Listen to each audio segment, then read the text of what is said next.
Hello everyone and welcome back to UGC Net Mentor. Guys, this is class number 9th of JRF winner batch for UGC Net JRF and set exam. आज की इस class में discuss करेंगे हम most important MCQs on national education policy 2020। This is part 4 on this topic. इससे पहले मैं 3 part इस पर्टिकुलर टॉपिक में बना चुका हूँ और उससे पहले जो मैंने क्लास ली थी लाइक क्लास नंबर 1 से लेकर के जो क्लास नंबर 6 तक है उसमें मैंने डिस्कस किए हैं जो अभी 2023 दिसंबर 2023 में एग्जाम में क्वेश्चन पूछे गए थे और जो जून 2023 में क्वेश्चन पूछे गए थे।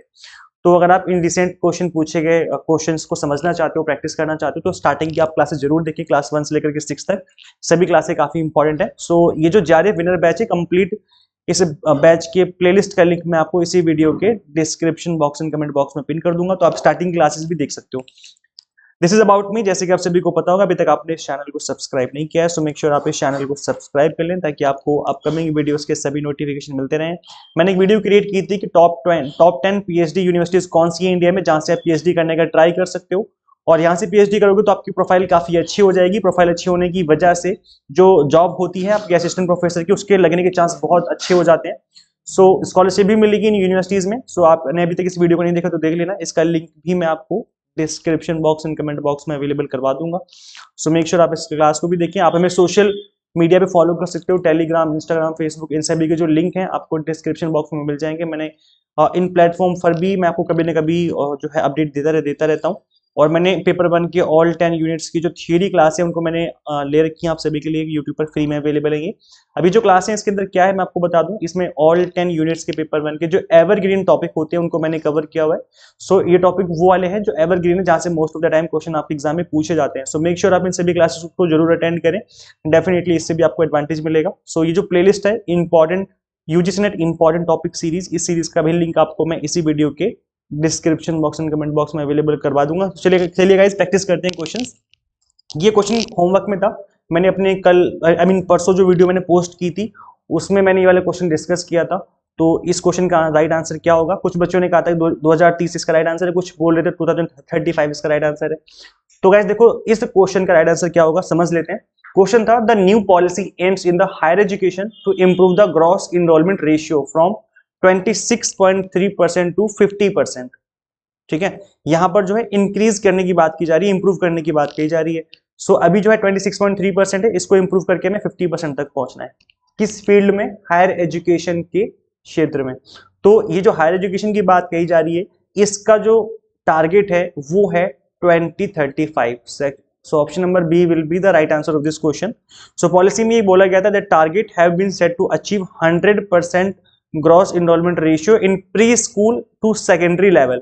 तो जो स्कूल लेवल की बात कही जा रही है, प्री स्कूल हो चाहे वो सेकेंडरी लेवल हो, उसमें 100% अचीव करने की बात कही गई है 2030 तक। लेकिन अगर हम बात करें हायर एजुकेशन की तो इसकी जो लिमिट है, इसका जो टारगेट है 2035 तक का टारगेट है, और यहाँ पर 50% से इंप्रूव करने की जो है बात यहाँ पर कही गई है।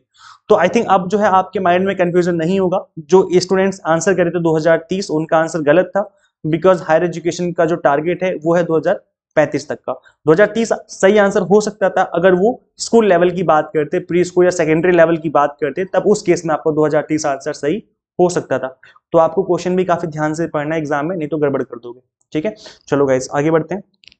क्वेश्चन है when the union cabinet did approve the new national education policy, मतलब कौन से ईयर में, कौन से मंथ में जो है इसको अप्रूवल मिला था। तो इसका आंसर क्या होगा? ऑप्शंस गिवन है 29 जून 2020, 29 जुलाई 2020, 29 अगस्त 2020 या 29 जनवरी 2020। ठीक है, तो गाइस देखो इस क्वेश्चन का जो राइट आंसर होगा that will be 29 of July 2020। Option number B will be the right answer of this question. So union cabinet chaired by prime minister Narendra Modi approved the national education policy 2020। तो ये आपकी जो date है आपको याद रखनी है 29 जुलाई 2020। आई थिंक ये डेट तो सभी को याद होगी बिकॉज ये काफी इंपॉर्टेंट डेट रही है एनईपी 2020 के लिए। नेक्स्ट क्वेश्चन और काफी इंपॉर्टेंट क्वेश्चन एग्जाम में, आई थिंक आपके नेट में पहले भी पूछा जा चुका है। So when did adopt goal 4 SDG 4, जिसको सस्टेनेबल डेवलपमेंट गोल्स कहते हैं हम लोग, है ना, आप सभी को पता होगा। टोटल 17 गोल्स होते हैं इसके अंदर। सो 2030 एजेंडा, तो इसको कब जो है अडॉप्ट किया गया? 2020 में, 15 में, 2030 में, 2025 में। तो गाइस जो ये सस्टेनेबल डेवलपमेंट गोल नंबर 4 है वो आपका एजुकेशन से रिलेटेड है, क्वालिटी एजुकेशन से रिलेटेड है। इस वजह से सॉरी गाइस मुझे थोड़ा सा कोल्ड हो रखा है तो इस वजह से डिस्टर्बेंस हो रही होगी, सॉरी फॉर दैट। ओके कोई बात नहीं। सो जो सस्टेनेबल डेवलपमेंट गोल नंबर 4 है वो हायर एजुकेशन क्वालिटी से रिलेटेड है, और इसी वजह से क्वेश्चन यहाँ पे मैंने डाला हुआ है क्योंकि इंपॉर्टेंट क्वेश्चन है ये। तो ये कब इन्होंने अडॉप्ट किया था इंडिया ने? सो राइट आंसर इज 2015। आप थोड़ा सा डिटेल में समझ लेते हैं कि इसका आंसर ये क्यों है। सो इन सितंबर 2015 eight UN sustainable development summit member states formally adopted 2030 agenda for sustainable development in New York. तो ये 2015 की बात है, न्यूयॉर्क में सबमिट हुआ था जहां पर इसको अडॉप्ट किया गया। 17 गोल्स हैं, आप सभी को पता है ना, जिसमें एक एजुकेशन गोल भी है, एसडीजी नंबर 4। सो इसका राइट आंसर ये हो जाएगा। अच्छा, अब जो एसडीजी 4 है ये है goal number 4, that is quality education, इस नाम से है ये, and life long learning opportunities for all. तो इस नाम से गोल है जिसको 2015 में अडॉप्ट किया गया। अब जैसे कि आप सभी को पता है कि जो सस्टेनेबल डेवलपमेंट गोल्स हैं इसके अंदर टोटल 17 गोल्स है ना, पार्टनरशिप फॉर द गोल जो है लास्ट है। तो आप देखेंगे 4th नंबर का जो गोल है दैट इज क्वालिटी एजुकेशन वाला गोल है, जो कि गोल नंबर 4 है। सो इसका राइट आंसर क्या हो जाएगा? 2015 इस ईयर में जो है इसको अडॉप्ट किया गया। नेक्स्ट क्वेश्चन आपकी स्क्रीन पे, एनईपी 2020 लेस पर्टिकुलर एम्फेसाइज भी कह सकते हो ऑन द डेवलपमेंट ऑफ, किस चीज के डेवलपमेंट पे एम्फेसाइज किया गया, मतलब विशेष जोर दिया गया है 2020 के एनईपी में। सो ऑप्शन गिवन है, the best infrastructure in the world, the provision to give 100 employment, the provision to give free education और the creative potential of each individual। तो वैसे देखो यहाँ पर जब हम बात करते हैं एनईपी 2020 की, तो इसके अंदर हर एक इंडिविजुअल के पोटेंशियल को क्रिएटिव बनाने की कोशिश की गई है। तो यहाँ पर option number D will be the right answer. तो गाइस इस तरह का जो क्वेश्चन है ना कि किस चीज पे एम्फसाइज करता है, इस तरह के क्वेश्चन पहले भी एग्जाम में पूछे गए एनईपी में। तो आपको चीजें याद रखनी कि एनईपी किस किस चीज पे एम्फसाइज करता है। तो एक तो मैंने बता दिया आपको, creative potential of each individual, इस पे एम्फसाइज करता है। इसके अलावा universal access at all levels of school education, इस पे भी एम्फसाइज करता है। तो ये जो एम्फसाइज वाली चीजें हैं उसको आपको याद रखनी है, बिकॉज ये कई बार एग्जाम में पूछ ली जाती है कि एनईपी किस चीज पे जोर देता है। तो इन चीजों पे जो है एनईपी जोर देता है। नेक्स्ट क्वेश्चन आपकी स्क्रीन पे, according to the national education policy 2020 teacher will be able to teach lesson in mother tongue और regional language up to grade. तो किस ग्रेड तक नेशनल एजुकेशन पॉलिसी 2020 में टीचर जो है वो पढ़ा सकते हैं मदर टंग में? तो यहाँ पर आप देख सकते हैं grade 3, grade 4, grade 5 and none of this. तो गाइस यहाँ पर राइट आंसर हो जाएगा grade 5, that is option number C will be the right answer. So NEP 2020 teaching up to the at least grade 5 to be in mother tongue regional language, no language will be imposed on any student. तो जबरदस्ती नहीं करी जाएगी, जो क्षेत्रीय भाषा है आपकी मातृभाषा है उसी में आपको स्टडी करवाई जाएगी ग्रेड 5 तक। तो ये एनईपी में पहले भी बताया गया था, और ये अगेन मैं आपको बता देता हूँ, काफी इंपॉर्टेंट है ये, इससे रिलेटेड भी क्वेश्चन पहले पूछा जा चुका है। Next question, what will be created as an apex body for fostering a strong research culture and building a research capacity across higher education as per NEP 2020। तो ऐसे देखो ये जो इस तरह का जो क्वेश्चन है जो रिसर्च से रिलेटेड भी है, ठीक है, रिसर्च से रिलेटेड भी है और एजुकेशन से रिलेटेड भी है, हायर एजुकेशन से रिलेटेड। तो इस तरह के जो क्वेश्चन होते हैं वो आपके एग्जाम की पर्पज से काफी इंपॉर्टेंट हो जाते हैं, बिकॉज ना सिर्फ वो आपका रिसर्च एप्टीट्यूड वाले यूनिट में के लिए इंपॉर्टेंट हो जाते हैं, बल्कि जो आपकी यूनिट नंबर 10 है हायर एजुकेशन, उसके लिए भी इंपॉर्टेंट हो जाते हैं। तो कोई भी आपको ऐसा क्वेश्चन दिखे जिसमें रिसर्च भी हो, हायर एजुकेशन की बात की जा रही हो, तो उसको आपको अच्छे से समझना है, बिकॉज इस तरह के जो क्वेश्चन है उसके बनने के काफी सही ज्यादा चांस होते हैं एग्जाम में।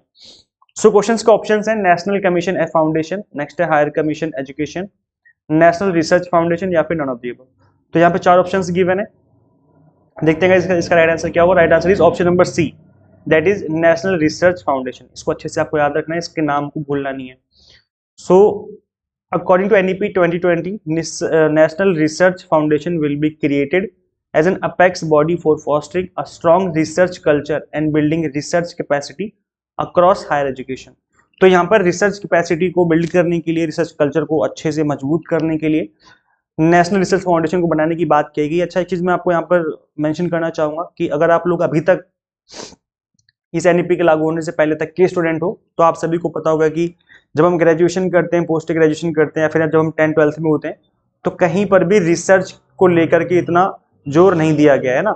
हो सकता है ग्रेजुएशन के लास्ट ईयर में आपसे कोई प्रोजेक्ट बनाने के लिए बोल दिया गया हो कि कोई रिसर्च प्रोजेक्ट बनाओ, या हो सकता है पोस्ट ग्रेजुएशन में आपसे बोला गया हो कि डिसर्टेशन बनाओ या कोई रिसर्च करो, बट वो किस तरीके से करनी है, क्या करना चाहिए, स्टेप्स क्या होते हैं, कोई भी आपको अच्छे से गाइड नहीं करता है ना। या फिर आप मैं आपको शर्त लगा सकता हूँ कि यहाँ पर जितने भी बच्चे क्लास देख रहे होंगे, 80 to 90% बच्चों को नहीं पता होगा कि रिसर्च पेपर कैसे लिखा जाए, कैसे पब्लिश किया जाए, रिसर्च पेपर के टॉपिक कैसे सिलेक्ट किए जाते हैं, किस तरीके से लिखा जाए। तो आई एम श्योर आप लोगों को नहीं पता होगा। क्यों? क्योंकि इंडिया में रिसर्च का जो कल्चर है वो इतना स्ट्रांग नहीं है, इतना अच्छे से एक इन्वायरमेंट क्रिएट नहीं किया गया है। बट अब क्या है, एनईपी 2020 के अकॉर्डिंग ये बोला गया था कि नेशनल रिसर्च फाउंडेशन बनाया जाएगा, जिसके अंदर ये जो रिसर्च वाली जो चीजें हैं उसको एक तरीके से स्ट्रॉन्ग कल्चर बनाया जाएगा, ताकि स्टूडेंट्स को पता चले कैसे करना है, क्या करना है, कब करना है। वैसे मैं भी प्लान कर रहा हूँ अपने इसी चैनल पे एक वीडियो क्रिएट करने के लिए आप सभी के लिए, क्योंकि मैंने भी अभी तक 2 रिसर्च पेपर लिखे हैं, उनको पब्लिश भी करवाया है। तो ये जो मैंने रिसर्च पेपर लिखे हैं वो किस तरीके से लिखे हैं, मैंने कैसे पब्लिश करवाया, और किस तरीके से आपको टॉपिक चुनना चाहिए ताकि आपका पेपर पब्लिश हो जाए। तो इस टॉपिक को लेकर के मैं वीडियो बनाने का प्लान कर रहा हूँ। आप लोग बताओ, क्या मुझे इस टॉपिक पे वीडियो बनाना चाहिए? यस और नो लिख देना, ताकि मुझे पता चले। अगर ज्यादा लोग यस लिखेंगे तो मैं वीडियो बना दूंगा, अगर 1-2 लोग ही कमेंट करेंगे तो फिर मैं क्या ही वीडियो बनाऊंगा, फिर आप लोग देख लेना यूट्यूब पे अदर वीडियोस है ना।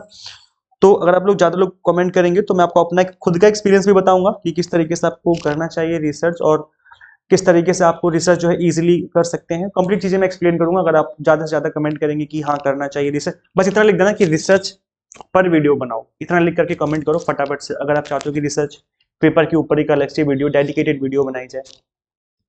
नेक्स्ट क्वेश्चन आपकी स्क्रीन पे, what is the aim of national educational technology forum, NETF. देखो एनईटीएफ की फुल फॉर्म अपने आप में एक इंपॉर्टेंट टॉपिक है। वैसे जो यहाँ पर क्वेश्चन ये तो इंपॉर्टेंट है, प्लस एनईटीएफ की डायरेक्ट फुल फॉर्म भी पूछी जा सकती है, बिकॉज एनईपी के अंदर जितनी भी फुल फॉर्म है उन सभी को आपको अच्छे से याद करना है, बिकॉज ये जो फुल फॉर्म है काफी इंपॉर्टेंट होती है एग्जाम के लिए। तो फिलहाल तो ये पूछा गया कि इसका एम क्या है, उसका उद्देश्य क्या है, क्यों बनाया गया है इसको। So to improve digital teaching methods, to develop a physical textbook for students, to create a new organization for digital education, to provide free internet to schools। तो देखो गाइस, यहाँ पर इस तरह के जो क्वेश्चन का अगर आपको आइडिया नहीं एग्जाम में, पहली बार आप इस क्वेश्चन को पढ़ रहे हो, आपको बिल्कुल भी आइडिया नहीं है, तो इस तरह के क्वेश्चन में भी आप सही होने के चांस काफी ज्यादा हो जाएंगे अगर आप थोड़ा सा कॉमन सेंस लगाएंगे। मैं हमेशा हर वीडियो में बताता हूँ कि किस तरीके से आप अपना कॉमन सेंस लगाएंगे। देखो क्वेश्चन में क्या पूछा गया था, नेशनल एजुकेशनल टेक्नोलॉजी फोरम। अभी क्योंकि टेक्नोलॉजी फोरम है तो यहाँ पर फिजिकल टेक्स्ट बुक को डेवलप करने की बात तो डेफिनेटली नहीं की जा रही होगी। इसका मतलब है कि ऑप्शन नंबर बी तो बिल्कुल भी नहीं हो सकता, क्योंकि ये तो टेक्नोलॉजी फॉर्म है ना भाई। इसमें फिजिकल टेक्स्ट बुक क्या मतलब, इसमें तो टेक्नोलॉजी का तो मतलब ही डिजिटल होता है। डिजिटल लाइब्रेरी हो गया, डिजिटल बुक्स हो गई, ई बुक्स हो गई, ई नोट्स हो गए, वेबसाइट हो गई। तो अगर कुछ इस तरीके से है तो वो उसका आंसर हो सकता है। इसका मतलब है कि अगर इस क्वेश्चन में टेक्नोलॉजी फॉर्म है तो इसका मतलब है कि बी तो ऑप्शन हो ही नहीं सकता। ठीक है, पहली चीज ये। अब देखो एक आपने काट दिया, इसका मतलब है कि आप इस क्वेश्चन के सही होने के चांस आपके 33% बढ़ चुके हैं। अभी 25% होते हैं चांस, क्योंकि 4 ऑप्शन होते हैं, एक काट दिया हमने तो अब 33% चांस है कि आपका क्वेश्चन सही हो जाएगा। अब क्योंकि ये नेशनल एजुकेशनल टेक्नोलॉजी फोरम है तो यहाँ पर फ्री इंटरनेट की बात तो बिल्कुल नहीं कही जा रही होगी, क्योंकि फ्री इंटरनेट तो स्कूल्स को यहाँ पर इस फॉरम के अकॉर्डिंग तो नहीं दिया जाने वाला। या तो इसके अंदर इंप्रूव डिजिटल टीचिंग मेथड्स की बात कही जा रही होगी, या फिर to create a new organisation for digital education, या तो इसकी बात कही जा रही होगी। मतलब या तो ऑप्शन नंबर ए है या तो ऑप्शन नंबर सी है। तो इस तरीके से मैं आपको सोचने का तरीका बता रहा हूँ। देखो गाइस, जरूरी नहीं कि ये सेम क्वेश्चन एग्जाम में आ जाए, बिल्कुल भी जरूरी नहीं है। लेकिन अगर आपको मैं ये बता दूं कि सोचना कैसे है, किस तरीके से आपको आंसर करना है, क्या आपको चीजें याद रखनी है अपने एग्जाम में आंसर करते समय, तो ये चीज ज्यादा बेटर है ना। इस पूरी क्लास में जितने भी क्वेश्चंस किए उन सभी क्वेश्चन से भी ज्यादा इंपॉर्टेंट बात मैं आपको ये बता रहा हूँ कि किस तरीके से आपको आंसर के लिए बढ़ना है, किस तरीके से आपको आंसर सोचना है। तो अगर आप इस तरीके से करेंगे तो काफी सारे क्वेश्चन, मतलब 2 से 4 क्वेश्चन तो डेफिनेटली आप सही करके आ सकते हैं। ये आपके मार्क्स जो है बोनस मार्क्स बनेंगे पक्का, और थोड़ा सा कॉमन सेंस यूज करेंगे। तो यहाँ पर ऑप्शन नंबर ए होगा या फिर ऑप्शन नंबर सी होगा। तो गाइस देखो इस क्वेश्चन का राइट आंसर होगा option number A, that is to improve digital teaching methods. National educational technology forum का एम जो है वो क्या है, इंप्रूव करना है डिजिटल टीचिंग मेथड्स को। तो ये option number A will be the right answer of this question. तो थोड़ा समझ लेते हैं इसको। NETF seeks to establish a market place for educational product and services. This platform shall enable the free exchange of ideas pertaining to the use of technology to enhance learning, assessment, planning and administration। तो यहाँ पे हर चीज की बात कही जा रही है ना। आप देख सकते हैं यहाँ पर कि ना सिर्फ इन्हांस करना है टीचिंग मेथड्स को, बल्कि इन्हांस करना है लर्निंग को, असेसमेंट को, प्लानिंग को, एडमिनिस्ट्रेशन को, एक्सेट्रा होगा ना। तो चलो गाइज मैं आपको इस वाली वेबसाइट पे लेके चलता हूँ, थोड़ा सा और डिटेल में समझाता हूँ किस तरीके से वेबसाइट काम करती है। ये इसकी ऑफिशियल वेबसाइट आप देख सकते हो, थोड़ा सा मैं इधर कर देता हूँ। हाँ अब आपको दिख रहा होगा, national educational technology forum NETF है ना। सो ये क्या है, consolidation of all technology learning programme into one single platform. तो जैसे कि आप देखते हैं, आपको पिक्चर में भी दिख रहा होगा कि टीचर जो है ऑनलाइन पढ़ा रहे हैं, स्टूडेंट्स पढ़ रहे हैं डिजिटल तरीके से। तो यही एम है कि यहाँ पर जो ऑनलाइन टीचिंग मेथड इनको इम्प्रूव किया जाए। तो आप थोड़ा सा भी, आप लोग भी इस वाली वेबसाइट पे विजिट करके थोड़ा समझ सकते हो, जैसे प्रिंसिपल्स क्या है NETF के। तो ये क्या है, ensuring equality equity to access the quality education. Because ये ऑनलाइन मेथड है, ऑनलाइन डिजिटल मेथड से पढ़ाया जा रहा है, तो कहीं से भी कोई भी एक्सेस कर सकता है ना। To enabling a thriving education ecosystem, ensuring mobility in education, leverage and integrate emerging technologies and self sustaining. तो ये जो है इसके प्रिंसिपल्स हैं, इसके सिद्धांत भी कह सकते हो आप, चीजों पे बेस्ड है ये। तो ये है। अब इसको देखो, यूजर्स कौन कौन है इस प्लेटफॉर्म के। तो देखो, स्टूडेंट्स भी हैं, टीचर्स भी हैं, parents, community, training institutes, educational institutions, government education department and administrator. Provider कौन है, एडटेक कंपनीज हैं, service provider, open source consortia, government organisation, expert, research institution, thought leaders. तो ये सब है। तो इस तरीके से इस वाली जो वेबसाइट पे आकर के आप भी थोड़ा विजिट कर लेना, जिससे आपको पता चलेगा इस प्लेटफॉर्म के बारे में कि क्या क्या हो सकता है। ठीक है। सो यहाँ पे ये चीजें हो रही हैं। अच्छा, एक ABC करके है, ABC आप सभी को पता होगा, अकेडमिक बैंक ऑफ क्रेडिट करके नाम है इसका। अकेडमिक बैंक ऑफ क्रेडिट जो है वो किसके लिए जरूरी है। देखो, सभी स्टूडेंट्स को ABC में अकाउंट क्रिएट करना जरूरी कर दिया है गवर्नमेंट ने अभी, क्योंकि इसके अंदर जो है आपके जो क्रेडिट्स होते हैं कि आपने कितने क्रेडिट जो है अर्न किए हैं, चाहे वो आपका ग्रेजुएशन है, चाहे पोस्ट ग्रेजुएशन है, या फिर आप कोई मूव कोर्स कर रहे हो, है ना, कोई या स्वयं प्रभा से कोई कोर्स कर रहे हो, तो वहां से भी आपको क्रेडिट मिलते हैं आजकल। तो वो भी सब कुछ ABC में आपको दिए जाते हैं। तो इस तरह की जो डिजिटल इनिशिएटिव लिए जा रहे हैं गवर्नमेंट की तरफ से, काफी इंपॉर्टेंट है आपके एग्जाम के पर्पज से। यहाँ से जो आपके एग्जाम में क्वेश्चन बनने के चांस काफी हाई रहते हैं। अच्छा, आप लोग ना कमेंट करके नहीं बताते कि आपको लेक्चर्स कैसे लगते हैं। आप प्लीज कमेंट करके जरूर बताएं कि लेक्चर्स आपको कैसे लगते हैं। इसके अलावा जिस भी ग्रुप में आप ऐड हो, वहाँ पे शेयर कर दिया करो लेक्चर्स को, ताकि सभी को पता चले कि यहाँ पे लेक्चर्स चल रहे हैं। सो बस आपसे एक ही रिक्वेस्ट है कि लेक्चर को ज़्यादा से ज़्यादा शेयर जरूर कर दें। जिस भी प्लेटफॉर्म में आप ऐड है, किसी ग्रुप में ऐड हो, किसी कोई फ्रेंड आपका तैयारी कर रहा है, उन सभी के साथ इन लेक्चर्स को जरूर शेयर करें। और कल क्लास नहीं होगी गाइस। कल जो है मैं बता दूं, कल सैटरडे है, 9 मार्च है, तो कल क्लास नहीं होगी, शाम को थोड़ा बिजी हूँ मैं। अब जो क्लास होगी मंडे से स्टार्ट करेंगे हम, मंडे मतलब 11 मार्च, ठीक है। तो तब की तब देखी जाएगी, और मैं कोशिश करूंगा कि एक नया टॉपिक लेकर के आऊँ, चाहे वो DI हो, चाहे वो लॉजिकल रीजनिंग हो, हम डिसाइड करेंगे इसको लेकर के। तो गाइस, जिस तरीके से मैंने आपको आज की इस क्लास में पढ़ाया है, इस तरीके से मैंने कंप्लीट कोर्स डिजाइन किया हुआ है JRF विनर बैच के नाम से। सो ये UGC नेट जून 2024 और दिसंबर 2024 की तैयारी आप यहाँ से कर सकते हो। क्या कुछ मिलेगा आपको, कंप्लीट 10 यूनिट्स के वीडियो लेक्चर्स मिलेंगे, और 10 यूनिट्स के unit wise topic wise 100 mock test and PDF notes होंगे, जिनको डाउनलोड करके आप मल्टीपल टाइम रिवीजन भी कर सकते हो, प्रैक्टिस भी कर सकते हो। सो गाइस, क्या कुछ मिलेगा आपको यहाँ पर, आपको यहाँ पर paper 1 commerce management and political science, इसकी तैयारी कर सकते हो। इन कोर्सेज की कंप्लीट कंटेंट बाइलिंगुअल होगा, और complete content NTA question asking pattern cover किया हुआ है। सो इट मींस ये एग्जाम टारगेटेड प्रिपरेशन होगी आपकी। सो इस तरीके से आप अपनी प्रिपरेशन यहाँ से कर सकते हो। क्या करना है, सिंपली आपको गूगल प्ले स्टोर से एग्जाम मेंटर ऐप इंस्टॉल करनी है। अगर आप iOS यूजर है तो उसका लिंक भी आपको description box and comment box में देखने को मिल जाएगा, ठीक है। सो फटाफट से स्टार्ट कर लो अपनी तैयारी। So thank you so much for watching this video. Share this video with all NET aspirants and subscribe for UGC update and assistant professor job updates. Guys, मिलते हैं फिर नेक्स्ट क्लास में। Till then keep watching UGC NET mentor. Thank you so much.